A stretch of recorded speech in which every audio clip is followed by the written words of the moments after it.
source Lightning developer and a grantee of Btrust, Mr. Duncan Dean. My darling, pull it down.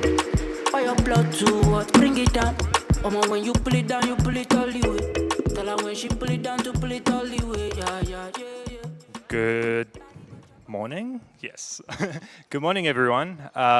So, yeah, we're going to be talking about atomic locks in Lightning. We're going to see what we presently have, how they work, a brief overview. We're going to introduce what's coming next, and then something that might be kind of under the radar, but maybe a little bit interesting, so I'll mention it anyway. Yeah, so first of all, I'm from South Africa, so second speaker representing the South.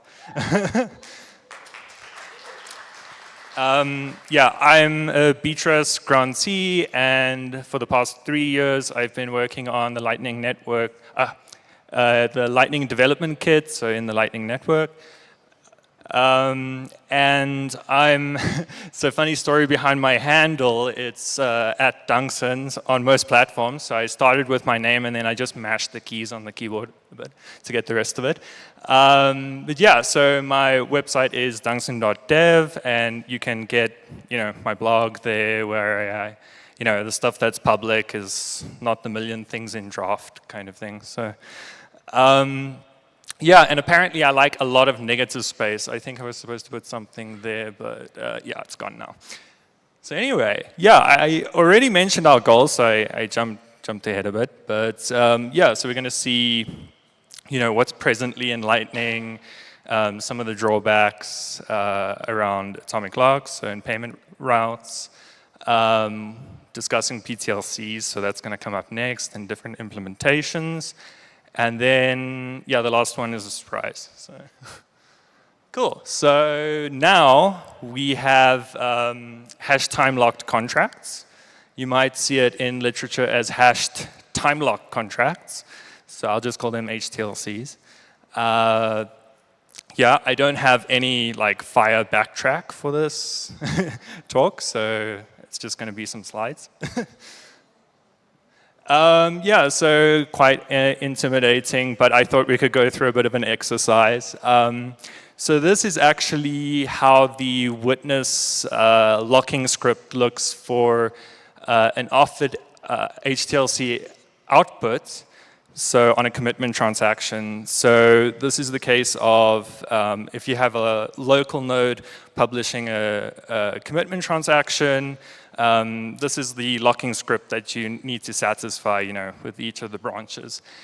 And that's obviously that for different, for the remote commitment transaction and the local commitment transaction, we need to assign blame because of an ln penalty so that the counterparty can claim funds from a revoked commitment transaction.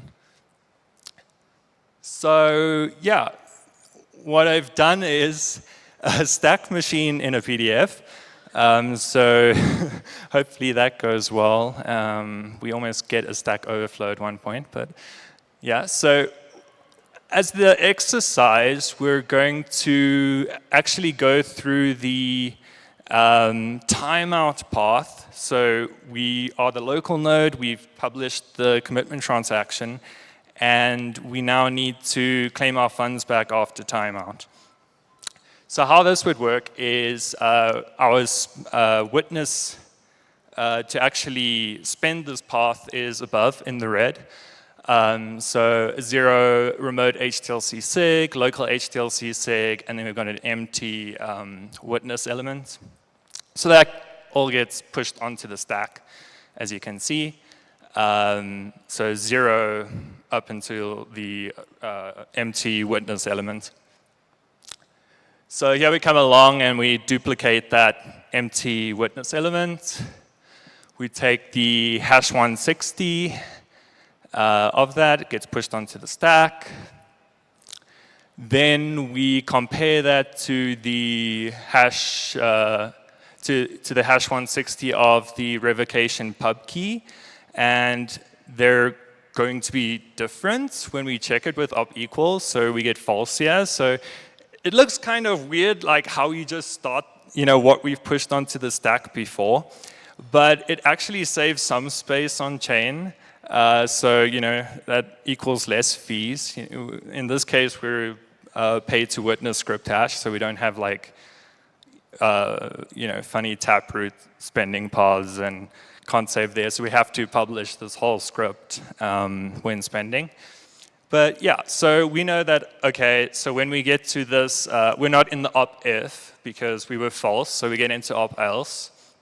So now that's what's remaining on the stack, is basically what we originally pushed on.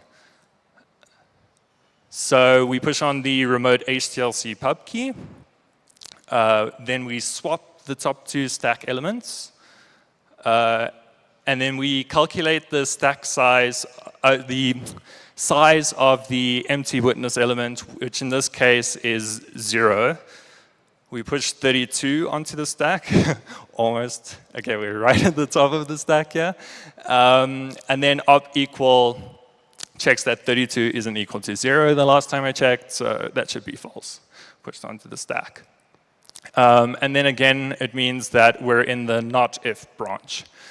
So what we're trying to spend from is this part, the to local node via HTLC timeout transaction. The reason we have this second stage transaction is so that with ln penalty, with the HTLC, we need to time it out, within a certain amount of time. It's an absolute time lock. But so we need the local node to actually be able to spend that. But then in the second stage transaction, we need to still have like a delayed output path for the local node so that the counterparty, if it is a revoked state, can go and claim those funds as well. So yeah, carrying on here. So we'll drop that empty element. We don't need it anymore. We'll push 2 onto the stack. So this is so here comes the op-check multisig at the end. So the 2 represents the number of pub keys that are in this multisig. We're going to swap the top 2 elements. We have remote HTLC pub key at the top. And then we're going to add the local HTLC pub key. And then this 2 means how many signatures we need. How many signatures we expect. And then, so the order is quite important. So the pub key order must match the signature order, so local HTLC sig and remote HTLC sig. Then op-check multi-sig actually, it's an original bug that you have to have an extra element on the stack that it consumes. And then later that was changed to be more specific that it needs to always be 0. So that's why we have the 0 at the bottom. But you'll see after op-check multisig, it consumes all those elements, pops all those elements of the stack. And if these are valid signatures, then that'll evaluate to true. Yeah. And then this part is just related to anchors, but it's here, so it's just check sequence verify that it's has one confirmation, and then op drop. Cool. And then if that all validates, then we can spend to the second stage timeout HTLC transaction, which has an output that looks like this. It's the same as a claiming transaction as well. If that also had a second stage, say the local node had a second stage as well. So what this basically gives us is that the remote node can actually, if it's a revoked state, they can spend immediately from there. Otherwise, the local node that's trying to time out the funds has to wait for that to self-delay check sequence verify. All right, and still with offered HTLC output witness scripts, in this case, the remote node can actually claim the funds from this branch with a pre-image immediately. so they don't need to go through a second stage transaction. They claim it with remote HTLC SIG, payment pre-image. Yeah, and it's just the other branch that we didn't take, but we won't go through that. Right, so this is just an example of a received HTLC output witness script. So if we receive the witness script, and we publish, so you can just see that the branches have pretty much changed. So to remote node after timeout, that doesn't have a second stage transaction. There's no multi-sig in there. So that can be claimed, immediately after the timeout. Yeah, immediately after the timeout. And we see that the pre-image part is also encumbered with a check multi-sig. So that needs to go to a HTLC success transaction. Yeah, so that's what that's pointing out. And then in this case, you can just claim immediately. So, so some of the most well-known drawbacks of HTLCs is since the same hash is used across a payment route, there's this correlation of those payments. So the classic example is the wormhole attack. So if you have at least 2 colluding nodes on a payment route, they can end up stealing the routing fees from hops between them, without the knowledge of those hops. So there's that, the fees they would have made are effectively, it will just time out, and it's as if they never forwarded the transaction. And it's practically undetectable. So the sender wouldn't really know, the recipient wouldn't know, yeah, and the hops whose fees are being stolen wouldn't know either. So yeah, just a basic setup. So A wants to send to B through M1, R, and M2. So I've named them M1 for malicious 1, malicious 2, and then routing node in the middle. So you'll set up your HTLCs. And then when B releases the pre-image to claim, malicious node 2 will say, okay, yeah, let's settle that and pay you there. But instead of rolling it back to the routing node, he says, okay, I take out my Uno reverse card, Uno skip card, and I'll just pass it to my friend out of band at M1. So then what we have here is M1 can then unlock that HTLC with the sender, and then we have these 2 locks that are still standing that will eventually expire. Yeah, so it's as if the routing node never routed any payment. Right, and apart from being malicious just in that way, a similar setup could be for, just plain spying on the transactions happening on the network, using maybe some other information as well, but at least along the route, you know more information than you should about what path payment's taking. So yeah, so a solution to this is anonymous multi-hop locks. So the anonymity here comes from each lock not being correlated. So there are some solutions here, but we first need to take a bit of a detour to Schnorr signatures. I'm going to try be brief. It's not completely self-contained, and we do make some assumptions. But it's also interesting because this is used in the next talk on silent payments, so maybe that's helpful too. So yeah, Schnorr signatures, so it's been standardized in BIP 340, so if you want to get some more information on that, just consult the BIPs. So we still use the same curve, SecP256K1, same curve parameters. Private and public key generation remain the same as for ECDSA, so that's what it effectively means as well. So it is simpler, and it has some advantages compared to ECDSA, and the whole reason for ECDSA was to tweak it enough to not violate the patent of Schnorr, which I think expired in 2010 or so, and that's why, and it also wasn't standardized, and yeah, so it took a while to get into Bitcoin, but with the Taproot upgrade it did.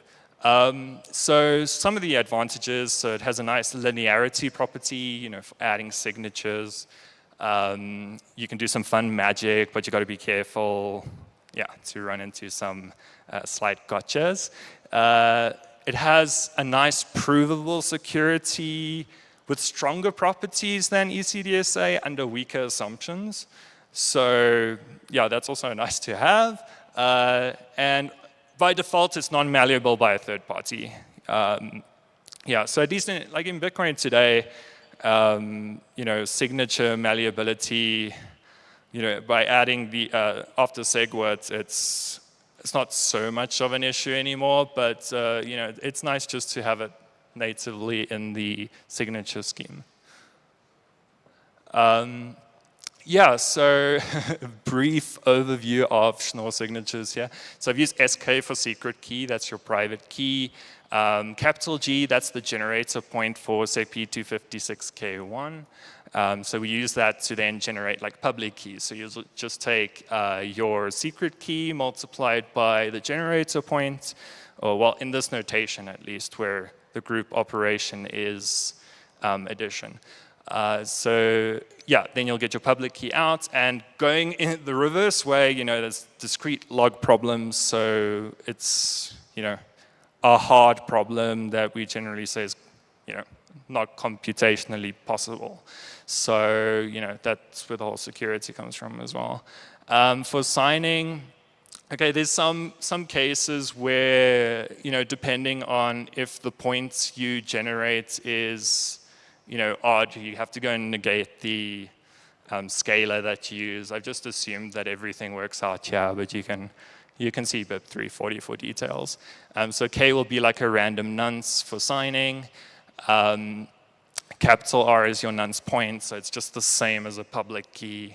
You just multiply by G.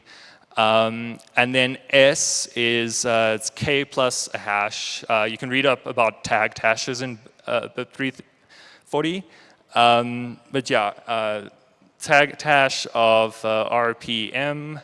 So M will generally be like transaction or whatever, but this is general signing. So, and then multiplied by SK, and then the signature is, well, it's actually like you can just take the X value of your R point, and then that signature, and then that S value, and then it ends up being like 64 bytes. So it's always 64 bytes.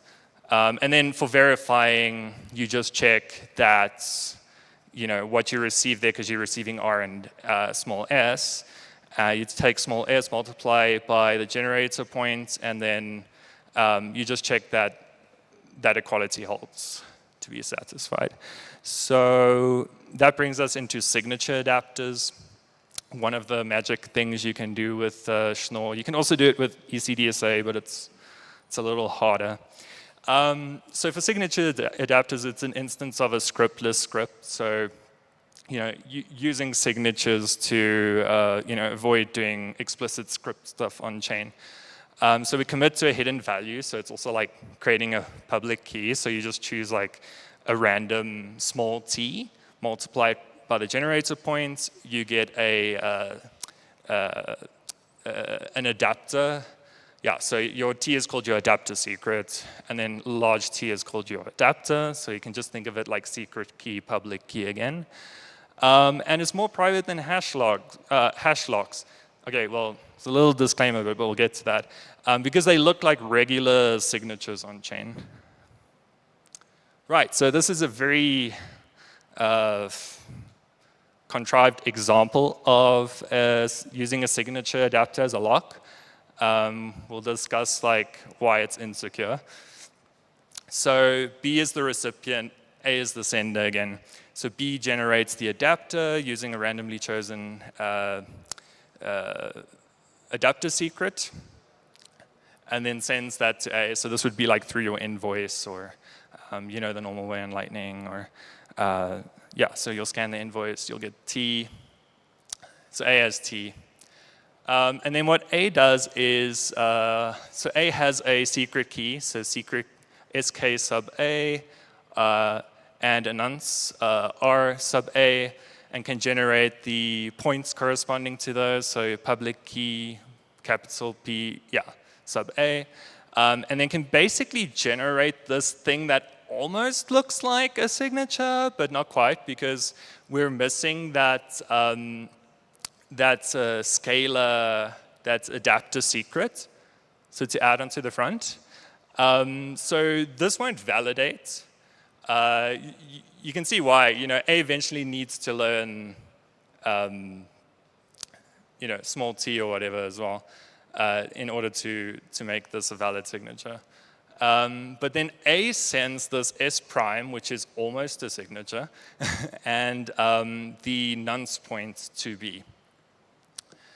Okay, so with that knowledge, B has knowledge of the secret, adapter secret, can just add it to S prime, and then this actually becomes a valid signature, a valid Schnorr signature.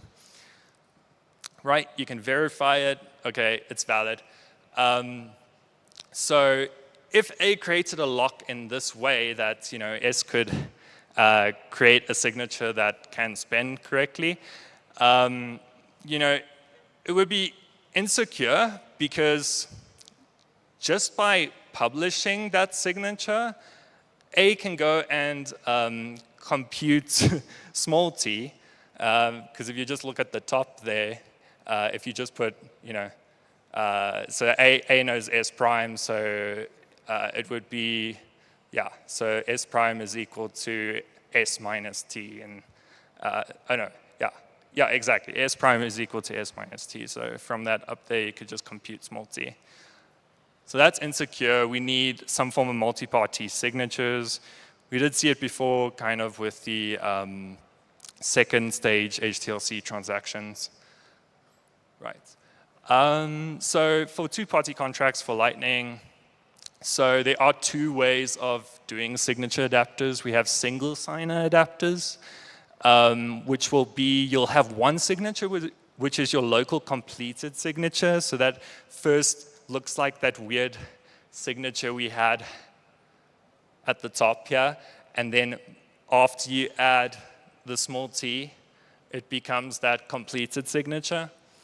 And then we'll have an object sig verify, and then we'll have a remote sig that actually makes sure it locks that output to the intended recipient, and then we'll have an object sig there. And then the other way of doing it is using musig2, which is also possible now because of Schnorr, with the 2 of 2 adapter. One of these signatures will be the local completed partial sig, and then the other will just be the remote partial sig. There are some differences between these two implementations. So for a single signer, so we'll do it in the context of Taproot. I'll give a slight aside on that. The single signer side, so it would need to be in a tapleaf script because we have like this explicit script there. It's not just a signature.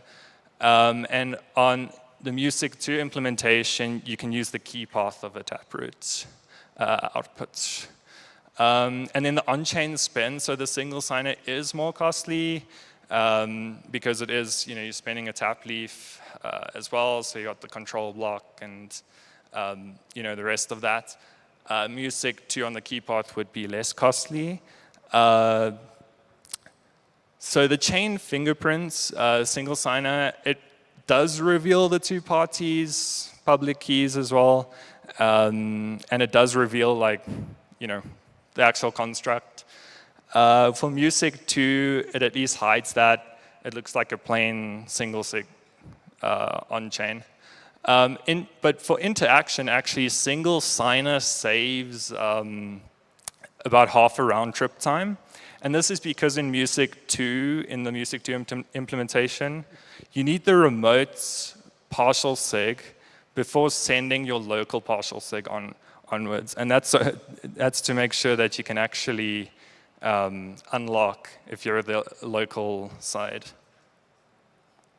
So getting into more detail about point time locked contracts. So if we compare them to HTLCs, which we currently have in the Lightning Network, so HTLCs are locked by your hash digest, so you need to present a pre-image to basically unlock that, so that's the commitment there. PTLCs are just locked as, regular public keys, actually. So yeah, so you're providing a signature in that case.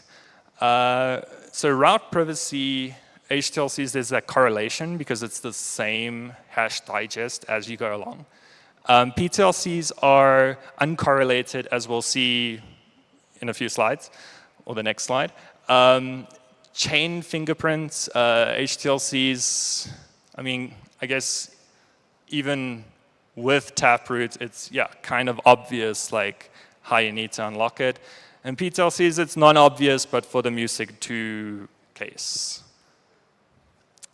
So yeah, a quick aside on Taproot spending paths. So you'll have this output key, which is actually what appears in your Taproot output. But that's the addition of your internal public key and your the tap tree spending path. So you've got the hash tap tweak, which is a tagged hash as well. P is your internal public key, and then you concat your Merkle root there, and then that's the tree, and then the leaves of the tree are your actual scripts that you'll use. So you'll see in this kind of setup, so it's similar to like if you look at a tree of transaction hashes and how that's hashed up to a root. If you want to prove that it's within a block, you can just provide the intermediate hashes along the way.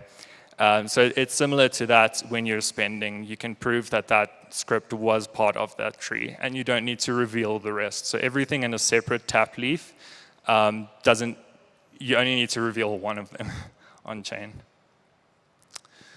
Okay, so like if we had to make HTLCs taprooty, so in this case the offered HTLC compared to what we saw before, one way of doing it, you'll find these actually in TBAST's Taproot notes. Internal pub key, we could use that for the revocation key. So you'd have a revocation pub key and then remote pub key. So we could use that remote pub key, just make sure that it's tied to the remote as well. In the tap leaf 1, so one of the scripts could be spending to the time-locked HTLC timeout transaction. So it's the same script, just putting it within tap leaf 1. And then tap leaf 2 could be your pre-image claim. So if you actually know the pre-image. So that's only if it goes on chain. If everything's fine, it's off chain. And then for PTLCs, something similar, so revocation in the internal pub key. It's going to be they both pay to Taproot outputs.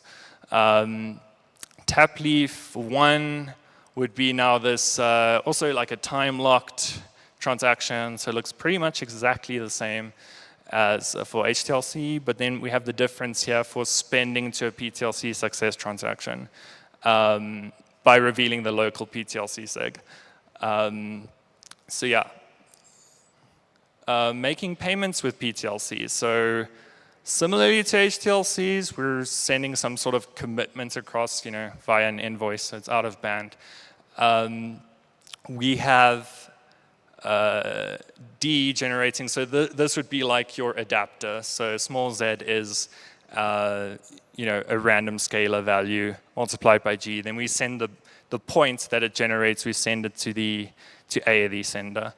And then A will go and randomly select Y sub A to Y sub C to generate the lock. So at each hop, they're going to have a left lock. they're going to know the scalar value, and then they're going to have a right lock, except for D. D will just have the left lock. Right, so these are the locks that end up, that each node actually ends up knowing about. So this happens during the setup phase. So A obviously wants to know the secret to Z, so has that as the left lock. And then basically what's happening here is you're consecutively adding those Y sub A to Y sub Bs, so that when it gets to D, D can actually, with knowledge of Z, and has YA plus YB plus YZ plus YC, and with knowledge of Z can start unlocking through to A. And then all you need to know here is that the locks are uncorrelated as well. Yeah, and then in the update phase, yeah, so for signature adapters, we need to introduce a PTLC success transaction, so it doesn't matter if, whether it's local or remote publishing the state. That's because now we require a signature. So yeah, that's where that signature will be used. Yeah, I'm just gonna, think we have time for this. Right. Okay, settlement phase. Yeah, so it's all these pre-signatures, that same sort of thing we did with the simple case of just subtracting them. Don't worry too much about the details. I think, we can carry on here. So this is one alternative if we didn't have something like signature adapters in Bitcoin. I guess if we didn't have Schnorr, maybe we'd put in the effort to, go forward with the ECDSA signature adapters. It's a bit more work.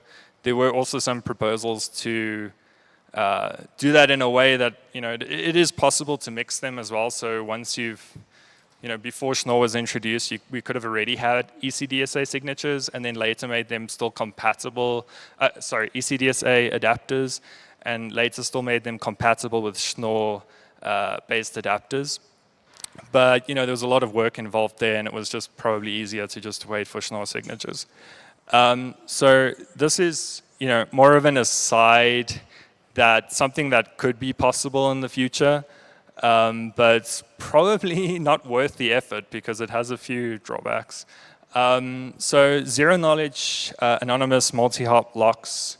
So I think maybe the strongest sort of proposal, concrete proposal of this comes from this paper, so practical anonymous multi-hop locks for Lightning, network compatible payment channel. Yeah. Networks twice, from 2022. Okay, yeah, so here's a wall of text and not a stack to go through.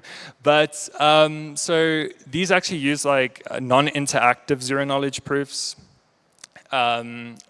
which we'll discuss the non-interactive part, but zero-knowledge proofs allow a prover to convince a verifier of that proof that some statement is true without revealing any other information. But it's a bit stronger than that, because it's like if I say I want to prove that I know this private key, well, I could just create a signature for you.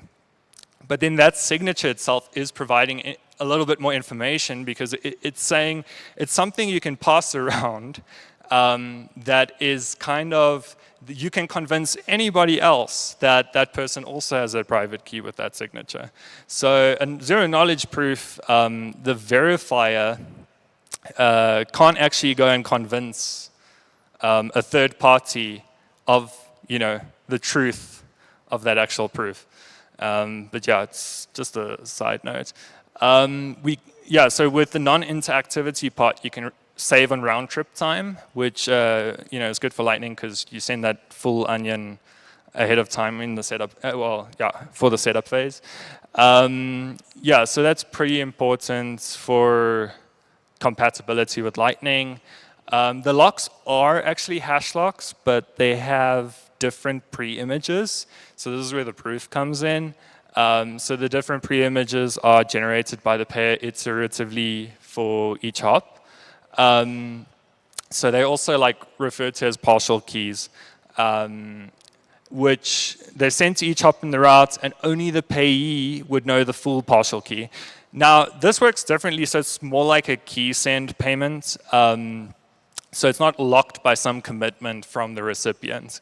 So as far as I know, there's no, in the whole paper, I think it's related to a key send style payment.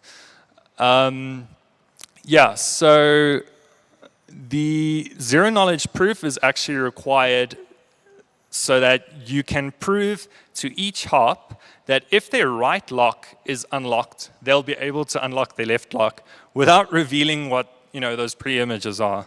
And it's a bit, it's not computationally trivial. So for a 5-hop route, the proof, to generate the proofs takes around 30 seconds. So yeah, that's, yeah, it's quite long.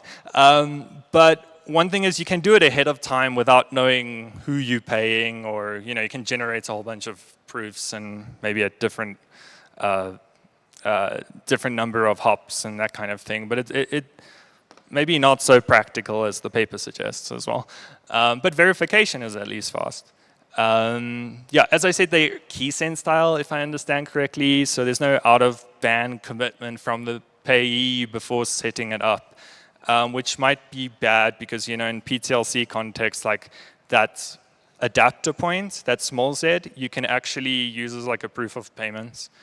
So in this case, you don't get that. So yeah, and also there is this, because of this as well, like a malicious payer can help intermediate hops actually release their left locks before their right locks are released. Like the atomicity is still, so they're still atomic. It's still preserved because you'll just have that eventual timeout as well. But that relationship anonymity is not preserved. Yeah, so pretty much that's the end.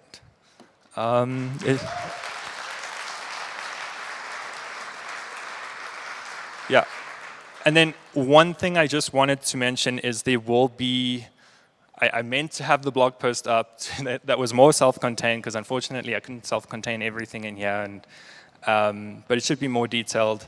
I'll let you know that it comes out. You can follow me on my socials. Cool, thanks. You can follow him on his socials. A round of applause for Duncan, ladies and gentlemen. Thank you. Awesome, awesome. Thank you, DJ. We've gone from talking about wormholes to anonymous multi-hops.